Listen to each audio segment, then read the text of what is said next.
Bom dia, hoje é 9 de abril de 2015, são 8 horas e 31 minutos. Dando continuidade à leitura do livro Boa Nova, pelo espírito Humberto de Campos, psicografado por Chico Xavier. Hoje nós vamos falar do capítulo 17, Jesus na Samaria. Descendo Jesus de Jerusalém para Cafarnaum, seguido de alguns dos discípulos nas suas habituais jornadas a pé, alcançou a Samaria, quando o crepúsculo já se fazia mais sombrio.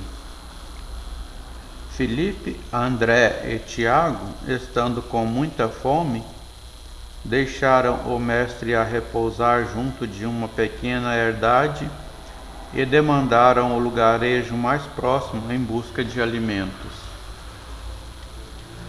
O Messias, olhando em torno de si, reconheceu que se encontrava ao lado da fonte de Jacó. Envolvido nos revérberos do sol que ia ceder lugar às sombras da noite que se aproximavam, uma mulher acercou-se do antigo poço e observou que o mestre lhe ia ao encontro. Com a bela e costumeira placidez do seu semblante, ele lhe pedia de beber. Como sendo tu judeu, me pedes um favor a mim, que sou samaritana? Interrogou surpreendida.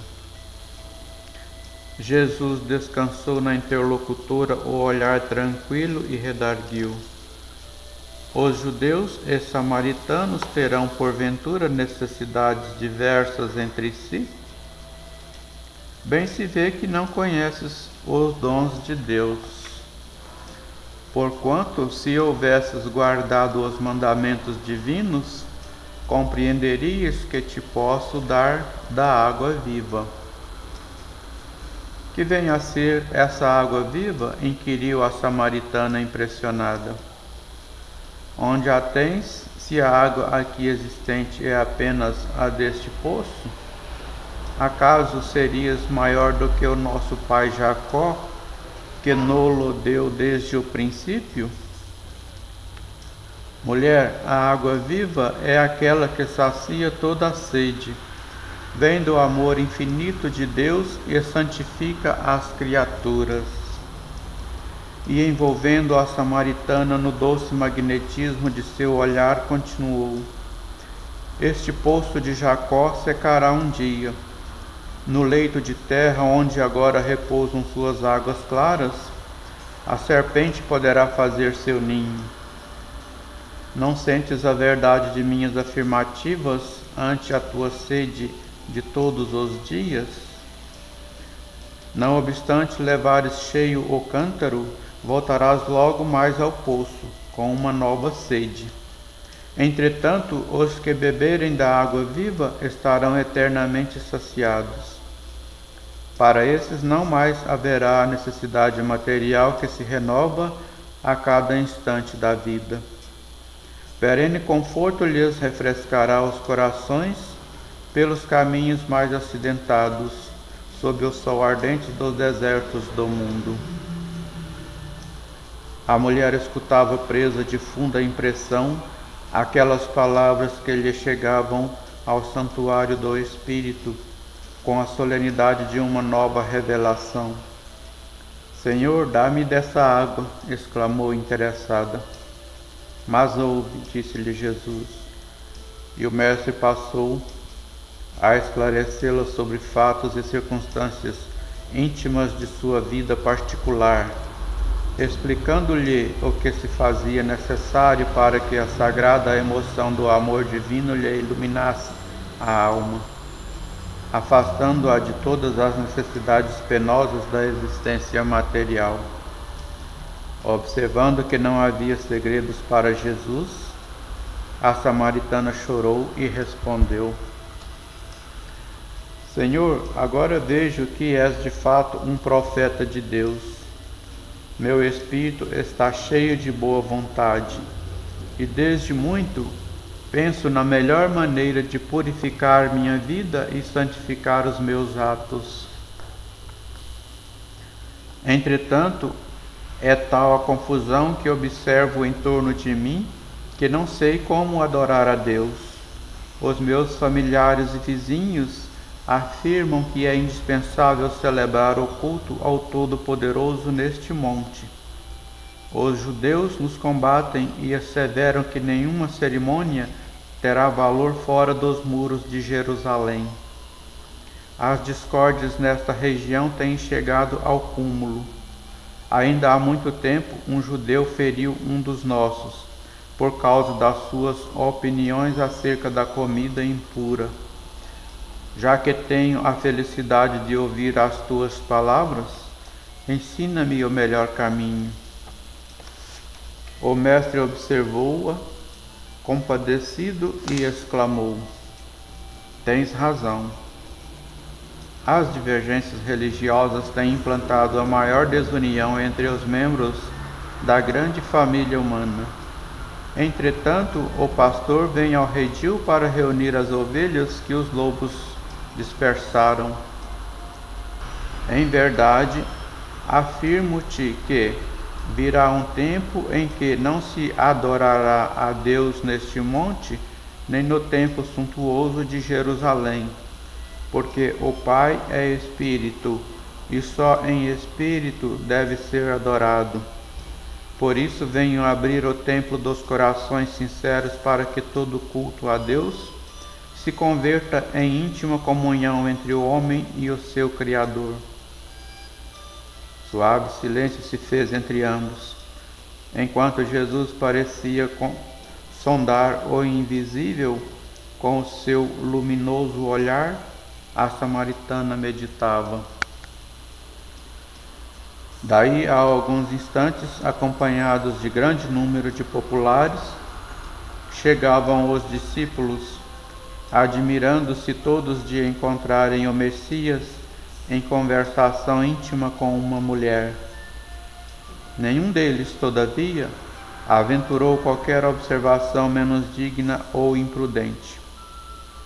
Observando que o Messias se preparava para retirar-se em busca da aldeia mais próxima, a samaritana, eminentemente impressionada com as suas revelações, solicitou a presença de todos os seus familiares e vizinhos, a fim de que o conhecessem e lhe ouvissem a palavra.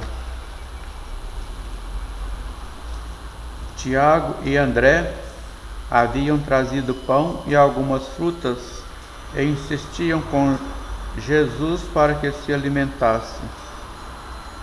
O mestre, porém, aproveitou o instante para mais uma vez ensinar o caminho do reino com as suas palavras amigas, compondo parábolas singelas. Muita gente se aglomerara para ouvi-lo. Eram viajantes que demandavam regiões diferentes, a par de grande grupo de samaritanos de opiniões exaltadas. A enorme assembleia se pôs a caminho, mas o Messias continuou espalhando as suas promessas de esperança e de consolação. Nesse íntere, Filipe consultou os companheiros e, aproximando-se de Jesus, rogou-lhe carinhosamente: Mestre, por favor, aceitai um pouco de pão.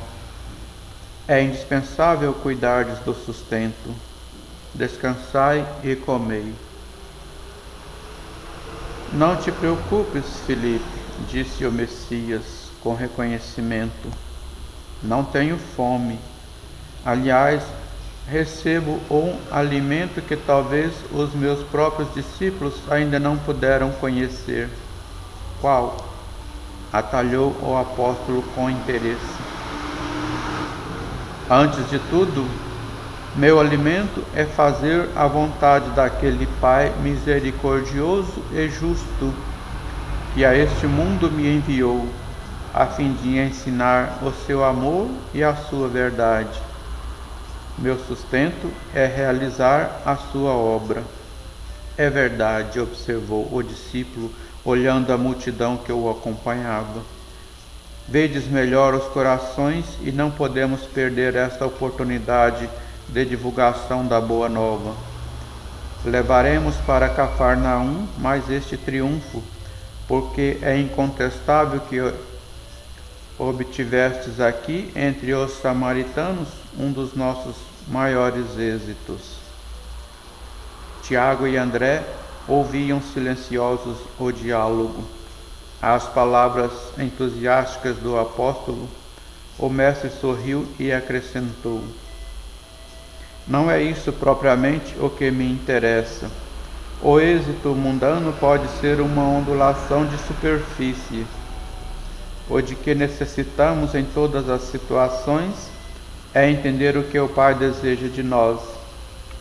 Como todo o seu anelo é do bem, eu trabalho, mas sem me prender ao anseio das vitórias imediatas. E dirigindo o olhar para a turba compacta de seus seguidores, exclamou para os companheiros: acaso poderemos admitir que já somos compreendidos?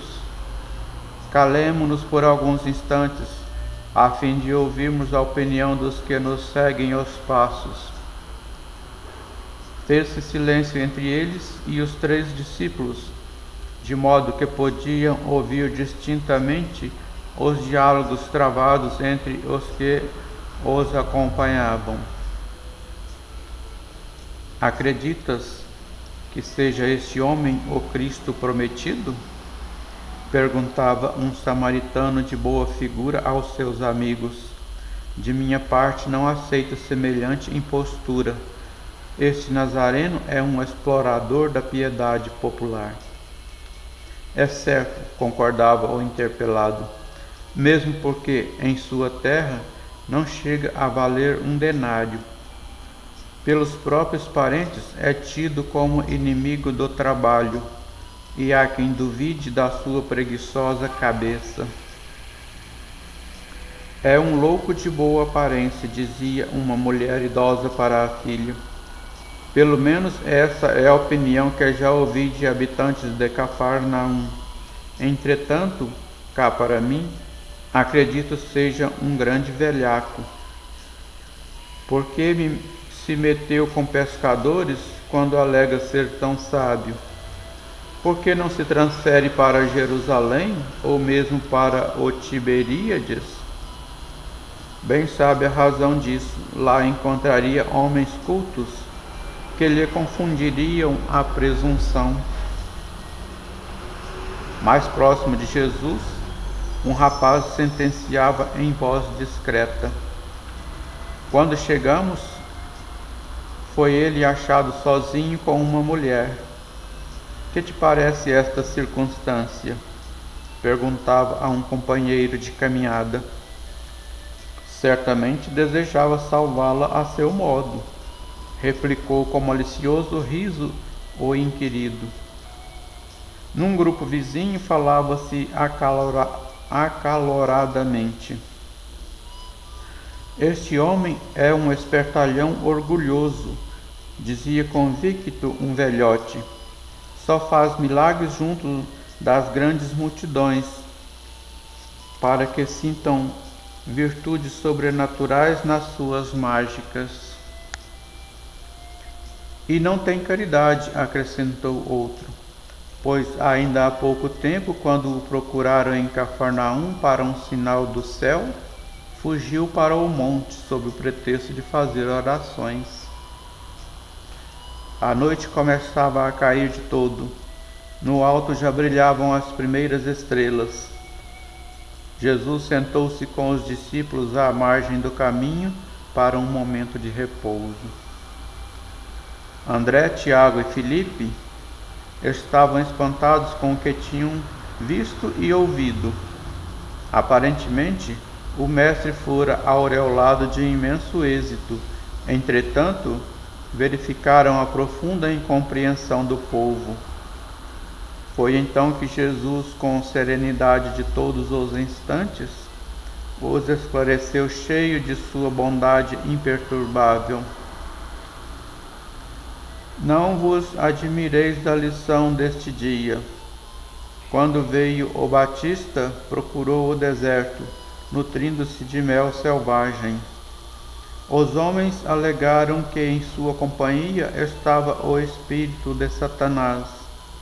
A mim, pelo motivo de participar das alegrias do Evangelho, chamam-me glutão e beberrão.